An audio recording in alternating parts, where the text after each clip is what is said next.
Hello and welcome to Re-energizing APEC's Economic Recovery. My name is David Sheppard. I'm the energy editor of the Financial Times, and I'm delighted to be joined today by a host of esteemed panelists. We have Takeshi, Director of the Oil and Gas Division from Japan's Ministry of Economy, Trade and Industry, known as METI. We have Tengku Taufik, President and Group CEO of Malaysia's Petronas, and Irtiza, President, ExxonMobil, LNG market development.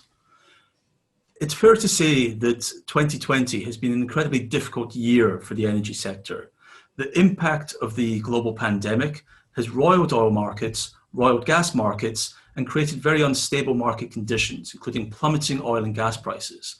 But as we start to see a way through the pandemic, with the emergence of vaccines which appear to be effective against the disease, we're looking forward with a greater degree of certainty towards the recovery. Through the gloom, we can see the chance for an economic recovery, and with that, the recovery of the energy system. But as the world aims to build back better once the pandemic is fully under control, it has presented long-term questions for the future of the energy industry, particularly in Asia Pacific, the center of energy demand growth globally. How do we meet the needs of growing populations for energy and fuel, but also at a time when climate change has moved up the agenda, requiring the cleanest possible approach to energy generation? I'm delighted to be joined by the panelists today. I'd like to start first of all by coming to Soda-san to speak about the role that Japan and METI see itself playing within the energy recovery.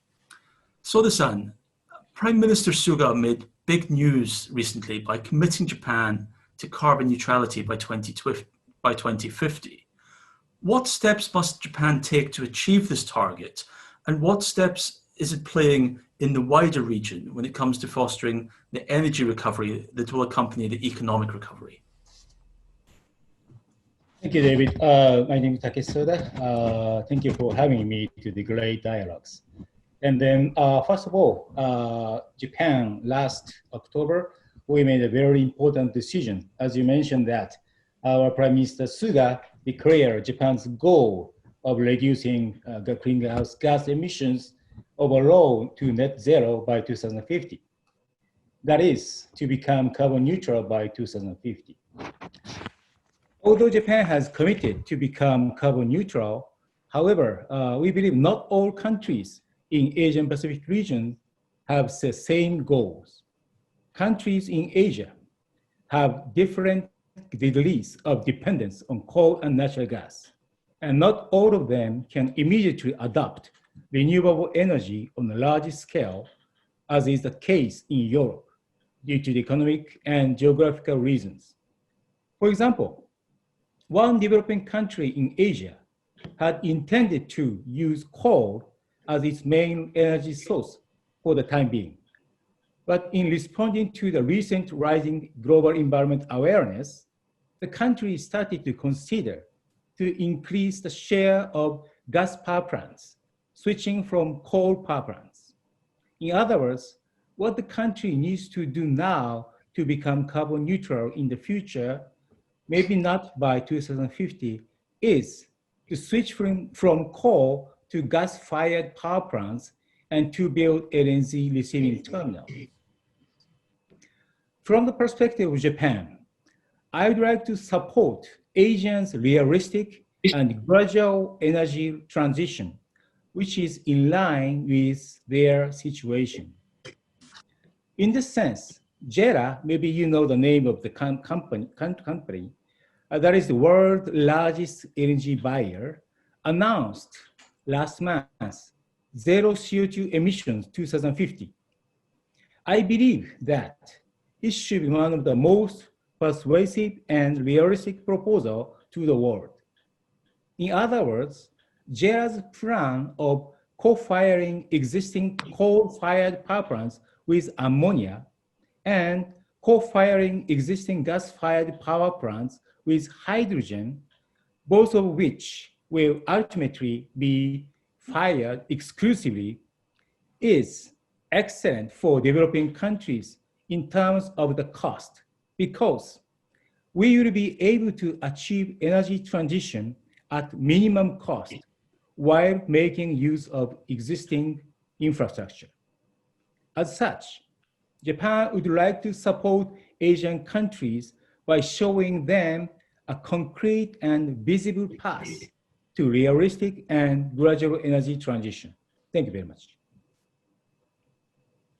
Thank you. I'd like to come now to Taufik at Petronas, and I'd like to get the view as a state-backed energy company, how Petronas views the future energy market in the Asia-Pacific region. Will it be one increasingly reliant on fossil fuels, even as it makes greater moves towards cleaning the energy system? Or how do you meet that demand in the best way? Well, thanks, David. This is a very pointed question, and I have to answer that in the near term, the view is choppy. But over the longer term, there's a more apparent trajectory. Let's be candid here. We've just crossed the 52 million mark with regards to COVID cases worldwide. The world is still reeling from the economic impact, and Asia Pacific has not been spared.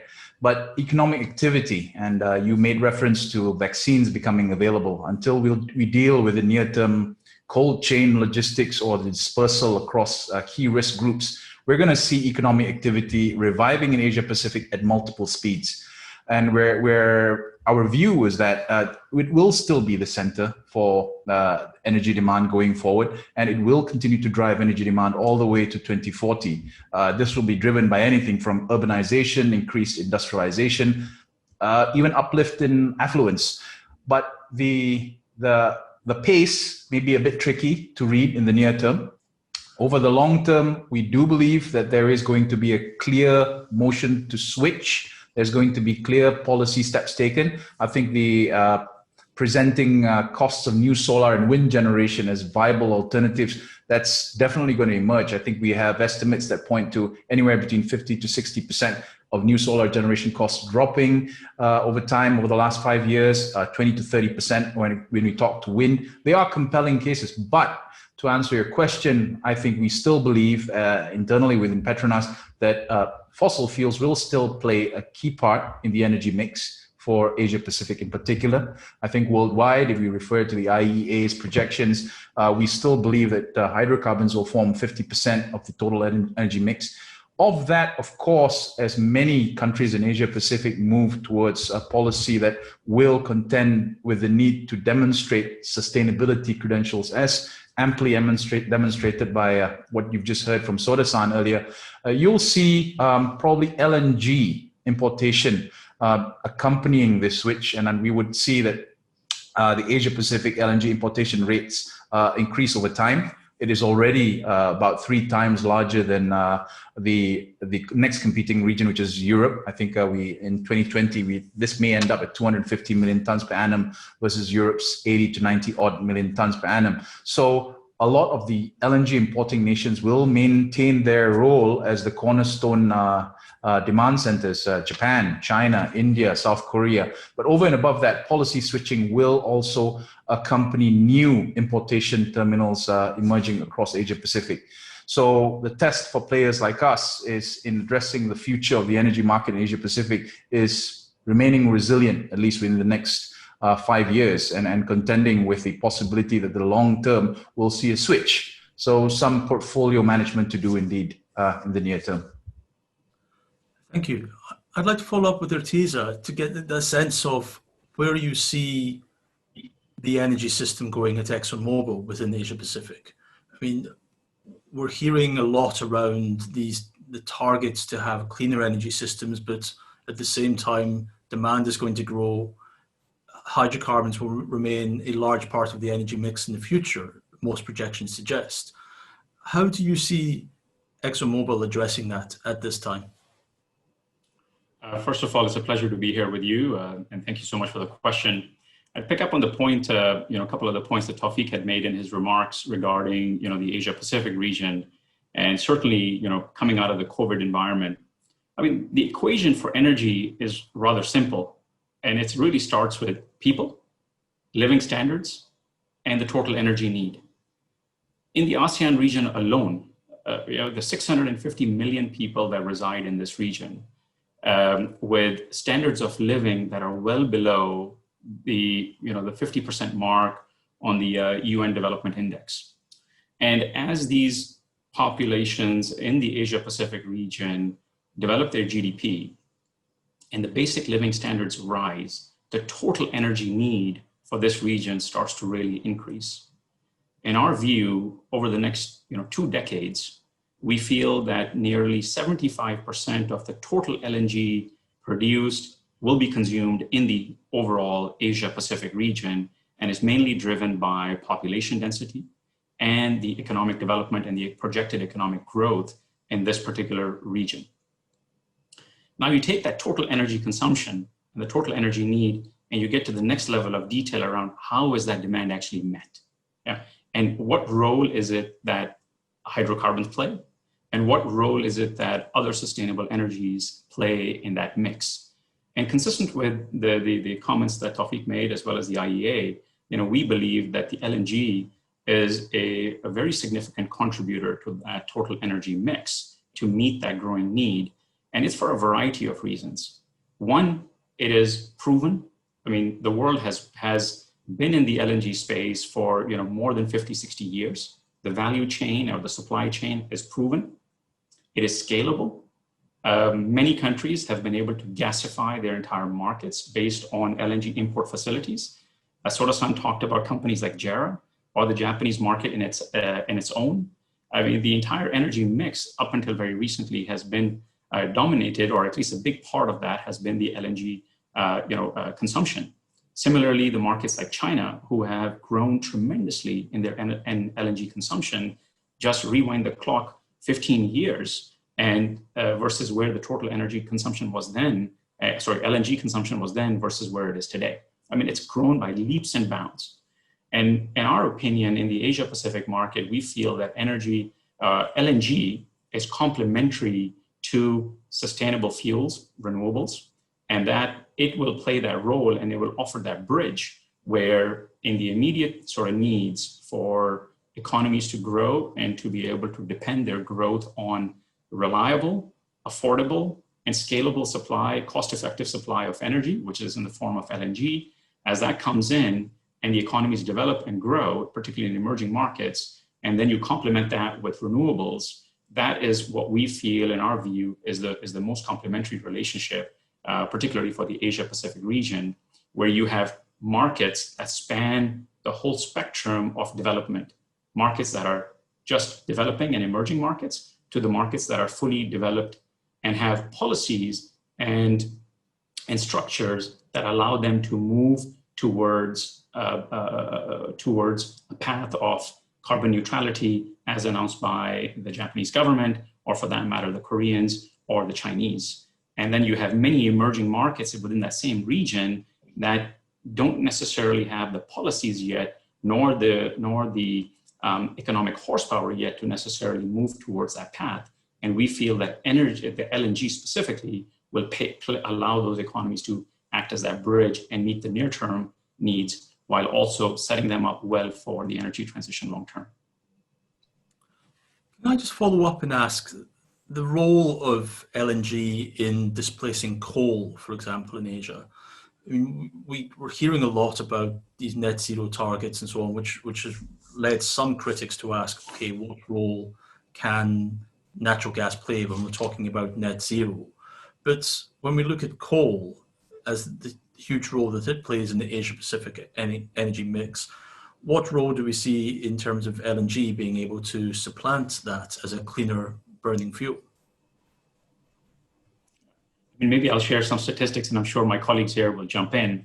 But I mean, natural gas offers 60% fewer GHG emissions relative to coal. And not just that, along with that, you have fewer pollutants like NOx and SOx and lead. And so immediately you get a very significant benefit from consuming natural gas as part of your energy mix.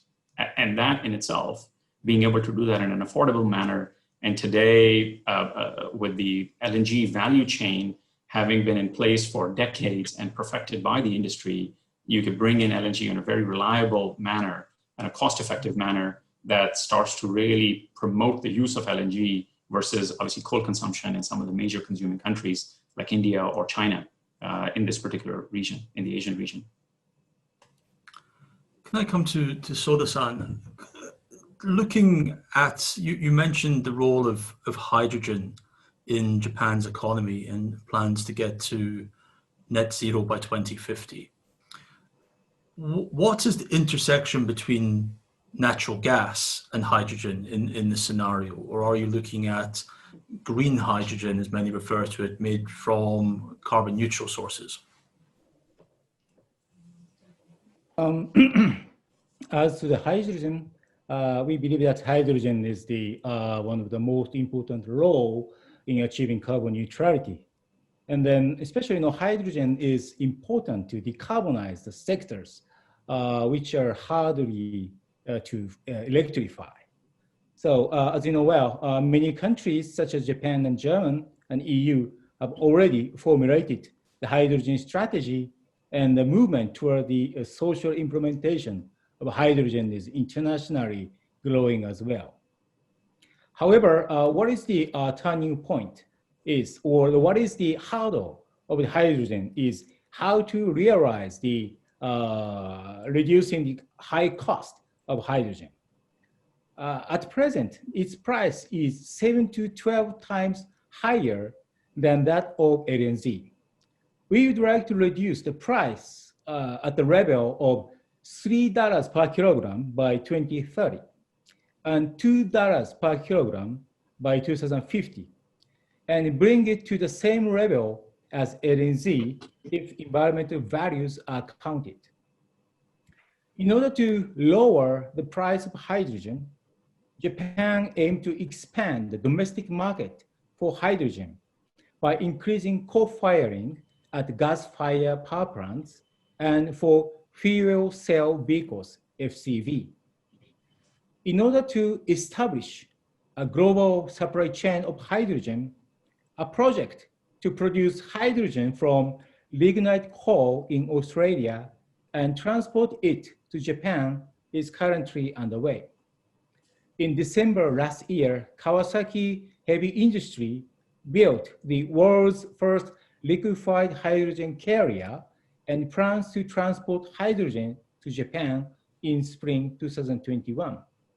In that sense, as of now, LNG is the largest share of energy mix in Japan, but we believe that targeting like 2030 and 2050 to increase the market of hydrogen in Japan, and also to expand the supply chain of hydrogen in the world.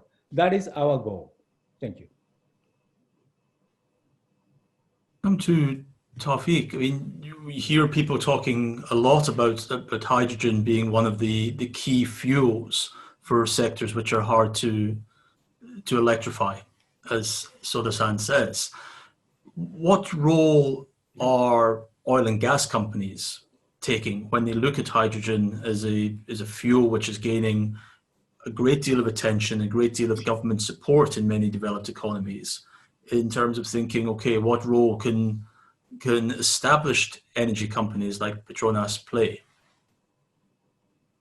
Thanks, Dave. I think the challenge is now, as rightly pointed out by Soda-san, is one of managing the supply chain and the logistics. The reality of dealing with hydrogen is when you move it around, you may be moving around more metal than you are with the actual molecules themselves. And that's direct contrast to what Irtiza pointed out, I think, where, and you juxtapose it and contrast it with LNG, where there is already a preset and known set of logistics. I think just harking back to subject matter, reliability is a lot sure. Hydrogen right now, as part of the oil and gas fraternity, it's part of a natural adjacency for us because a lot of players already do through methane reforming hydrogen production on the blue end of the scope or even the gray end of the scope. But moving into green hydrogen will call for a lot more cheaper electricity from renewable sources. So that's going to be the curve that everyone's going to have to climb. And that magic line that the Soda-san referred to, the $2 per kilo, is what all players are aiming to scale up and pursue. Notwithstanding the allure of hydrogen, just as a quick memory check, 3 to 4 years ago, there was a great deal of skepticism whether it could be done at scale. I think the trajectory for moving towards hydrogen is really picking up pace. And as Soda-san's probably inferred, it is typically the same customer base in emerging Asia, not least of all in Japan, who are making more and more pronounced noises and desire around creating a market for hydrogen. To that end, Petronas is planting the seeds for pursuing the space. We're working through either memoranda of understanding or partnerships with technology players to make sure that we have the right seed capital put in and the right capability and expertise developed as we pursue a hydrogen agenda. You mentioned the technology side there. I mean, which are the technologies which are going to be essential for making net zero a reality?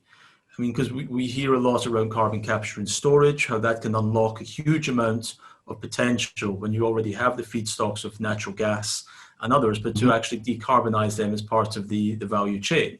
Is that realistic that we could see this in the next decade or on the targets that we're looking at? Because carbon capture and storage has been for a long time. I think people want to see the potential. I'll be quite open with you here, David. I think you've hit the nail on the head. Really, it is a proven technology. It is something that's been around for 30, 40 years, but has not been done by scale. So the real challenge here with dealing with CCUS is the kind of size that you're going to actually try and leverage on. But over and above that, I think before the advent of, and I wouldn't say advent, the emergence of new externalities we have to contend with, carbon taxes, the needs of customers and stakeholders, I think oil and gas players are increasingly faced with the need to even address whether the carbon emissions from their LNG production is transparent and visible. I think Irtiza's in Singapore, he'll probably have been seeing deals where buyers are now asking for carbon certification. We are facing buyers which are dealing with needs to certify to their end consumers how much has this been decarbonized. So together with the challenge of making projects work in at its worst ebb, $2 to $3 per MMBTU, we're also now compelled to make sure the carbon component of the equation is dealt with. So the technologies, the CCUS will need to be brought forth at scale, and it's going to be forming part of the equation, part of the arsenal of any oil and gas player dealing with the exportation of LNG. It has to. Welcome to David. I was going to jump in a little bit and just build on some of the things that Taufik just talked about around CCS. I mean, he's spot on that the industry has to find that scalable solution for it, but that's what we do. That's what we live for, and that's what our companies like Petronas or ExxonMobil. I mean, this is where the technological advancements that we have to make in our sector. I just layer on another complexity that may not be so evident around CCS, particularly in the Asia Pacific market. So geographies make a significant role or play a significant role where most of the CCS that's just been done is generally at the source, because you have existing reservoirs, you have fields, traditional fields, where you have the ability to re-inject the carbon into an existing reservoir. If we just think visually about the markets like Japan or Korea, there are no traditional reservoirs in that region. And so you have to essentially do something with the carbon that may be captured there, and you storing carbon and shipping it. I mean, the technology to ship carbon doesn't exist today. And then bring it to a location where you then have the ability to re-inject it into the ground. That's another challenge. And I think maybe that's the bit that maybe the industry knows what to do with when we actually if you can figure out how to transport it to a location where you may have a reservoir, where you have the appropriate salt cap and so on and so forth, and you have the ability to inject it. But that's another step. But here in it also lies the opportunity for the industry. This is what, as Taufik said, this is the complementary value chain that particularly the LNG business has with this very complicated hydrogen CCS value chain, because this is what we have been doing for 50 years, where we liquefied LNG, transported through massive ships under long-term contracts, financing, technology, significant project management, and massive capital deployed. This hydrogen value chain, in my opinion, offers similar opportunity, yet is still quite a ways away.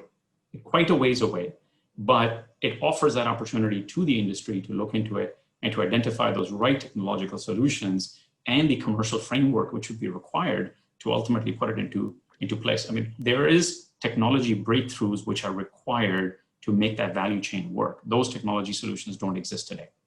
And I think that's the opportunity for the industry to really go forward. And that's where I believe that the governments or the policymakers and the businesses and the industry need to make a concerted effort to find the right policy framework to be able to promote this. And having the platform for the industry to speak with governments like the Japanese government or others to have that dialogue, I think that is one of the key mechanisms to unlock this particular technology challenge, which is really something that we all want to make sure that we achieve. I come to Soda-san to speak on that very point. How do you see the framework emerging or developing between policymakers and industry when it comes to developing the technologies necessary to reach these net zero targets?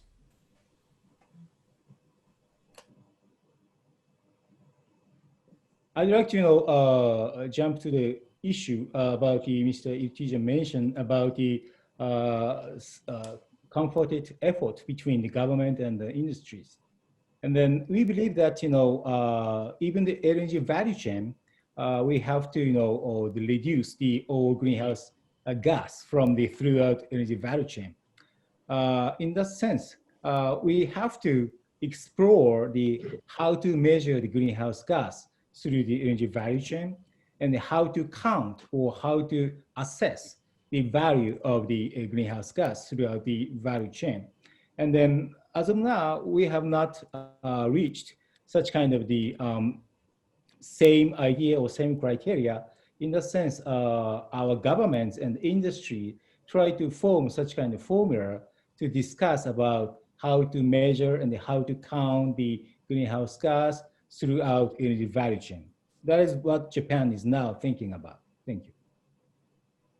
Just to follow up, how do you view Japan's own projects towards net zero, carbon capture, working with industry?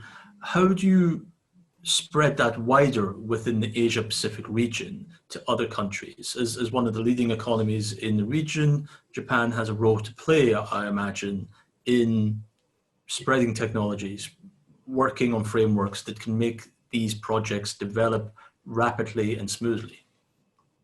One of the issues is we have already, the ASEAN +3 or East Asian Summit, and then we have the Energy Ministry, and then under such kind of the framework, and also the APEC framework, we can share our experience, and then we have to set up the joint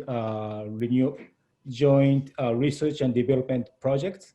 And we have to pursue the same feasibility study for the current related project. So we believe that using such kind of international fora, we can form such kind of the industry and the government consulted discussion under such kind of umbrella. Come back to Taufik and speak a little bit about the development of existing LNG projects at this moment. I mean, I feel we've jumped into speaking about hydrogen and carbon capture, but we are still in the world, particularly in Asia Pacific, where energy demand is growing very quickly and probably at a faster rate than we will see these technologies develop, even if we can see that they will be here 10, 20 years down the line if net zero targets are going to be met within 3 decades. The projects that you're looking at now, I'm interested to know about the impact investing in North America, for example, has had on the development of the Asian market, as we've started to see much larger exports coming both from the United States, but also in the future from Canada? Yeah, David, let's not be coy about the subject. Investing in LNG is not for the faint-hearted. It is a long gestating process. You are going to have to form a series of convictions and outlooks that you'll need to convince your shareholders and your board that there is long-term return. This has always been the premise, and then in order to do that, even at the most recent engagement I had with the Japanese Producers and Consumers Forum, where I had the privilege to be asked to say a few words on the subject matter, the clarity around both demand and supply, it may be described as collaboration, but the clarity around both demand and supply needs to be enhanced and improved to de-risk the industry for the investors, and also to provide that line of sight for consumers. Let's pin this down to some facts. Last year, 70 MTPA was FID, was financial investment decisions. That was just before the pandemic. This year, the outlook is practically nothing. We're going to have these stop-start cycles, and there's going to be a structural gap to fill from time to time. Yes, the market's long today. We've seen it plumb depth below $2 per MMBTU. Not good for the immediate outlook for any LNG investor. But if you hold on to the conviction that gas will be at least a quarter, and oil and related products are still going to be the other quarters, about half the energy consumption by 2040, the options appear clear to us. LNG, if we hold on to the fact that it is anywhere 50 to 60% cleaner than coal, will need to figure in many of emerging Asia and Asia Pacific's policies. And I think the positions taken by many players in North America, and including ourselves, we've got a North Montney joint venture, which was I think a position we took. This was seen as a merit to our portfolio because it gave investors who took up our bonds 30 or 40 years visibility around the security of molecules. I believe that the hypothesis will come under real rigorous testing, but I think over the long term, given the very clear and apparent needs to address the energy demands of emerging Asia and Asia Pacific, I think we're in there to be able to play our part because we are embracing our role. And I think a lot of other oil and gas players are also taking the view that it needs to be a dual solution. As you switch to renewables, the transition fuel naturally is best filled in by LNG. Can I come to Irtiza to follow up on that? I mean, are we going to see a supply gap emerge in LNG given the rise in demand? I mean, Taufik referred there to the underinvestment or lack of final investment decisions that have been taken this year. Is this storing up issues for the future? We've had very, very low prices, perhaps good for consumers, but not so good for the development of future projects. But are we now looking at a supply gap emerging 2 to 5 years down the line for LNG? Look, in principle, I think the way Taufik described it, I very much agree, and we share the similar sentiment around the current market dynamics where the world is, we feel in the near term, is oversupply, and it is truly a buyer's market. But this is an environment that the industry has been through before. We have seen prices kind of go up and down. It's a sinusoidal wave, and supply and demand are never perfectly matched. However, it is clear to us as well that capital needs to be deployed for new upstream developments to meet the future needs. I mean, our view very strongly still we believe that LNG has a very significant role in the global markets to meet the energy needs. And to be able to achieve that, new upstream projects need to be invested in. It is certainly today. It is an investment. I like the word. It's not a faint of heart. Like I mean, say you have to believe in the long-term vision and the role that LNG plays. But if you play a scenario out and you say, okay, well, in 2020 or 2021, or for that matter, 2022.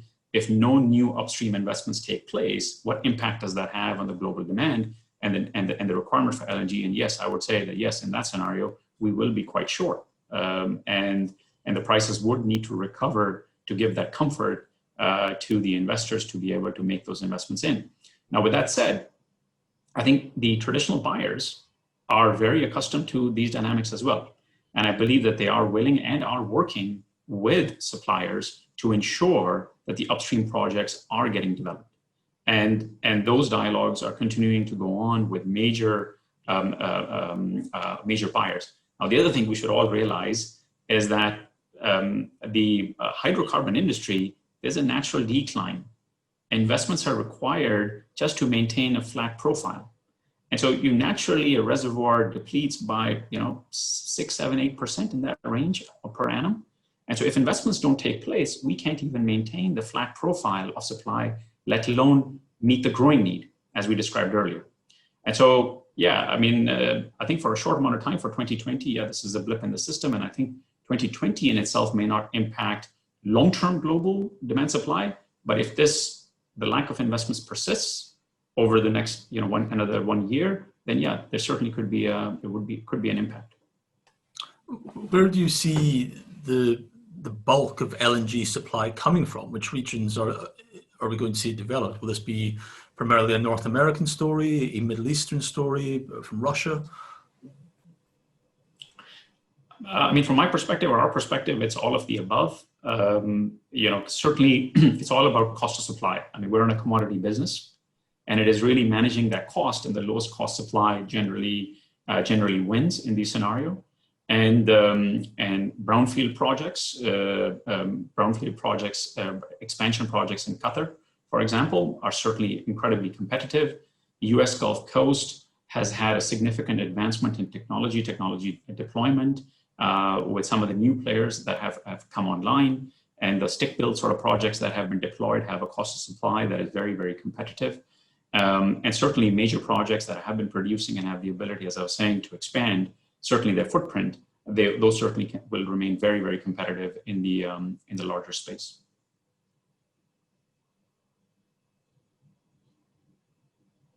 There's one area of the energy market which has had a great deal of attention in Europe, but perhaps less so in Asia so far, and that's around attaching a price to carbon. We've seen natural gas demand help to push out coal to a large degree in Europe because of a price on carbon there. Many companies have come out in support of carbon taxes in various regions, saying that gives you a clear line of sight as to where the industry is going to go, where the demand is going to be for various fuels based on their carbon intensity. How do you expect this to develop in Asia Pacific? And perhaps I will come first of all to Soda-san. Actually, we have not discussed yet about the carbon pricing issues. And then as to the carbon tax, we have already introduced our importing our fossil fuels into Japan. And then that carbon tax is used to reduce the CO2 emissions from the Japanese companies' activities. However, we have not, introduced or discussed further about carbon pricing system yet. Taufik, what role do you think carbon pricing will play, and from a company's point of view, what visibility are you looking to have? Of course, now the question, the challenge that I give to the senior management team, and then the challenge imposed upon me by our board, is that as we go forward in what is possibly a $40 per barrel future for at least the near to medium term, you're also going to have to play in sensitivities and scenarios around carbon tax pricing. It works itself into our economics now. And if it doesn't clear the investment hurdle, not having been able to bear anywhere between $40 to $60 of the carbon tax per ton, I think that you're going to have to take a look around your development plans. You're going to have to look at how you phase CAPEX. But there are responses. And I just want to maybe echo what Irtiza mentioned earlier.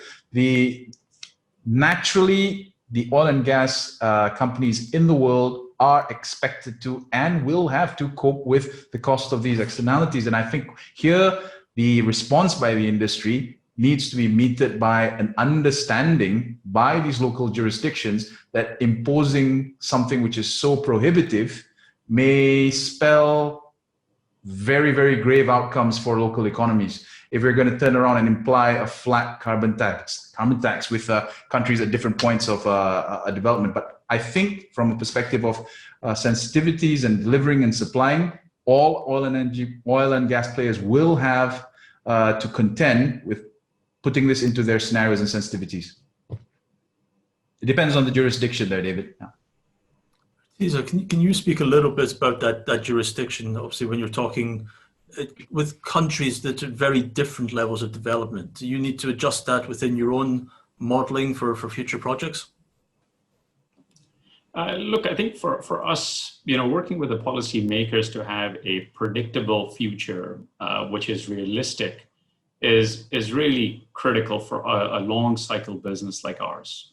We are certainly not in a sell one cargo and you're done. We're in a business of establishing these long value chains, and we talked about, LNG traditionally being under long-term contracts.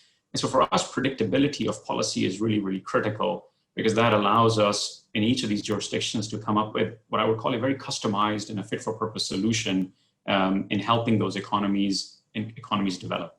And so some of the work that we've taken on board, and particularly these emerging markets, we feel, David, in your opening remarks, you had talked briefly about, developing markets here.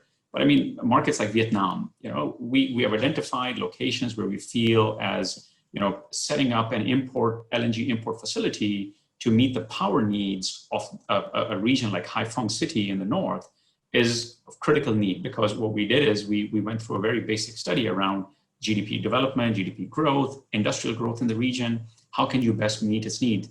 And today we feel like there are policies in place to allow us to see the future for the next 10 to 15 years. And over that time horizon, we feel as establishing a gas to power facility with partners like JERA, as Soda-san was mentioning earlier, opens that new channel for LNG supply into that region, into that market to meet its needs, because its alternatives are coal. So again, I go back to predictable policies which promote investment, and for the policymakers to establish policies which are customized for their own economic development. I think that's really key to continuing to attract long-term investment in the energy space.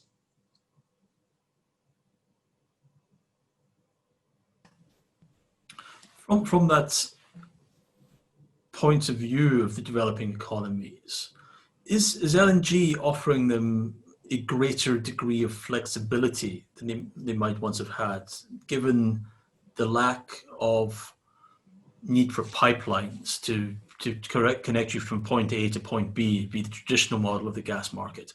How do you feel that's well understood within Asia Pacific now, that the flexibility offered by LNG in terms of meeting fuel demand has risen in recent years? You're asking any one of us to just chip in here, David? Let's go with you, Taufik. Thank you. Yeah, I think LNG players, oil and gas companies, will have to respond with flexibilities. We are, at the end of the day, in the competition of making sure our cost to serve and ability to serve customers remains better than the next guy. It may be in any tendering exercise, the next guy could be Irtiza for me. The reality is we've got to give gas solutions which are attuned to the needs of the target geographies and the target jurisdictions. Where, as you mentioned, perhaps there is an aversion to large-scale infrastructure, we may need to start thinking about smaller scale solutions, ISO tanks, virtual pipeline systems. And this is what the industry will have to evolve into. In fact, Petronas has had to evolve into that space. As we've, in a market as flush as this one, we need to find new homes and new markets for the LNG that we produce. We are offering it now via bunkering services. We are entering to the VPS space. We are offering ISO tank solutions. Insofar as just sitting on your laurels and hoping that maybe a track record of 11,000 cargoes gets you across the line in establishing a market, that just won't do right now. I think, in fact, I think if anything, the competition has become more keen to enter to these new emerging Asia Pacific economies which have an appetite for LNG. So you're going to have to provide the solutions for our customers, and we'll work with the policymakers to give that degree of stability and visibility that Irtiza referred to. Irtiza, do you from agree the with that? perspective of Japan, as you know well, Japan is not connected with the other countries with the pipeline. In that sense, LNG is the one of the most flexible energy for us. And in addition to that flexibility, we want to mention about the strengthening of the energy security of the LNG, because our dependency rate on LNG on Middle East is less than 20%. This is far less below compared with the 90% of crude oil on dependency rate is about 90% on Middle East. In that sense, from the perspective of the energy security, LNG is one of the best energy source for us. And we believe that this is the same as other Asian countries. Maybe David, just to build on to the points that have been made is really around the fact that, you talked about flexibility. I think flexibility is offered both commercially, which is through the contractual arrangements, which, the LNG players have been offering. I also believe the technological advancements, particularly FSRU-based imports that have really been championed in many countries, one has the ability to establish that footprint awfully quickly. Once you've done some of the initial sort of feed work and design, and you know exactly kind of where to put the terminal, you can kind of build a position an FSRU, make a pipeline onshore into a power plant or into some sort of an existing grid. And this can be done on a rather expedient manner within a matter of a couple of years in terms of construction cycle, versus the traditional LNG import facility, major tank construction, huge facilities, billions of dollars worth of investments. Those no longer are necessarily required. This is what I would say, I would classify this also as the industry offering the right level of flexibility, the right level of customization. And then you go beyond this, and Taufik sort of was addressing this already, which is small scale, virtual pipeline, bunkering solutions, where you have hub and spoke type solutions, particularly in the island nations, where you have the ability to have a much further reach. And this is something that the industry is focused on and continue to sort of build on, is offering gasification solutions into these island nations who are today dependent on sort of liquid fuels, and where gas can really be done in a scalable manner, reliability is high, and it's a proven sort of a value chain that we've been in for decades. Now, we're almost out of time. It's been a fantastic panel so far, but I want to come back to a point that was made right at the beginning, when Soda-san was talking about the net zero 2050 targets. I'm keen to hear from the energy companies how it has changed in the last few years, how much time their plans are now dedicated to thinking about how the hydrocarbons they're used to developing can fit within that new system compared to, say, 5 or so years ago, before any major economy had a net zero target. How has that changed your thinking, Taufik? I'll come to you first, just to get that sense of how the energy system is transforming. David, maybe a very timely and a very topical subject for us. We've just declared our net zero carbon emissions aspiration by 2050. This is not riding on a trend or just joining the wagon. I think we've had to learn in very quick order that the customers, the stakeholders, the ecosystem that we work within, the markets we serve, are all aligned to working towards such aspirations. Not least of all, Japan is a great example. It is also a natural transition to move towards, because we've recently also revised our statement of purpose. You'll notice, curiously, the words oil and gas are missing from the next statement. We now, at Petronas, want to be a progressive energy and solutions provider, enriching lives for a sustainable future. And I'm quoting word for word there. And you'll notice that energy as a total solution is the space that we're going to try and aspire to be more prominent player and a key competitor and a leader within the region. The statement, however, does not deny that hydrocarbons will continue to play a core role. We do believe in the hypothesis that lower carbon emissions through LNG offer a great transition solution. We don't believe that there is one pathway to a net zero solution across jurisdictions in Asia. There are many pathways. Of course, at different rates of policy switching, we'll want to partner these jurisdictions. But together with this is also an increasing realization. Not only do we have to be a lot more cost effective, but we've got to be keeping pace with the technological advancements that keep not only unit production costs down in a $40 per barrel scenario, it also keeps carbon emissions in check and in control. We've declared commitments and targets by 2024, how much we'll cap our GHG emissions, but we'll need to keep the effort going. And this will be a journey that our board will endorse from time to time, but there's a long-term aspiration to get to net zero. So not trying to be trendy, but facing the realities of a market and a customer base and a regulatory space that increasingly demands this of us. So it's a response that not necessarily all oil and gas players will take at the same pace. Irtiza, the same question to you, sir. Sure. Look, since 2000, ExxonMobil has invested more than $10 billion in reducing our own energy footprint or carbon emission footprint from our own facilities. And we have partnered with 80 different universities in continuing to do research on emerging energy technologies. Our focus is in scalable solutions. We didn't talk about algae today, but we feel that the algae clean biofuel has the recipe to be scaled up and be part of the existing sort of energy mix. It consumes carbon. It does not compete with any of the food crops like other sort of biofuel sources. And it thrives in swamps, which means it doesn't require any of the fresh water, and it can grow essentially all year round. And this is an area that we have been doing extensive research on and continuing to perfect. Similarly, carbonate fuel cell technology, roundabout, we talked about CCS earlier. This is another area that we have a significant focus on, where we feel that that some of the large scale sort of application globally through these scalable solutions has to be part of the overall energy, sustainable energy going forward.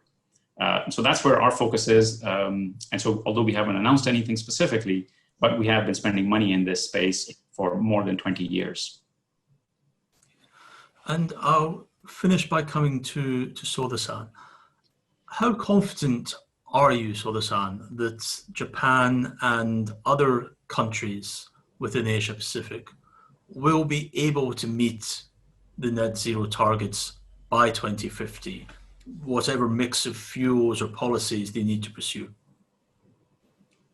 Yeah, as to Japan, although individual policies will be discussed in the future, but we would like to create a virtuous cycle between economy and environment by utilizing all policy measures, including financial support for research and development and deregulation in order to promote innovation and to drive green industries all over the world.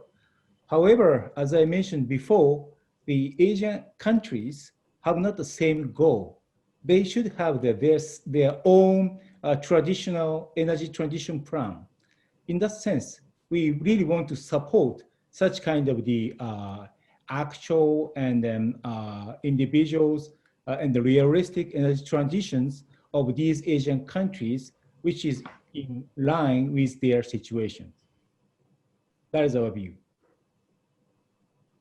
Gentlemen, thank you very much for a wide-ranging and fascinating discussion about the future of energy in Asia Pacific. I found it very enlightening, and I'm sure our audience at home has too. Thank you very much all for joining us today. Thank you. Thank you. Thank you very much.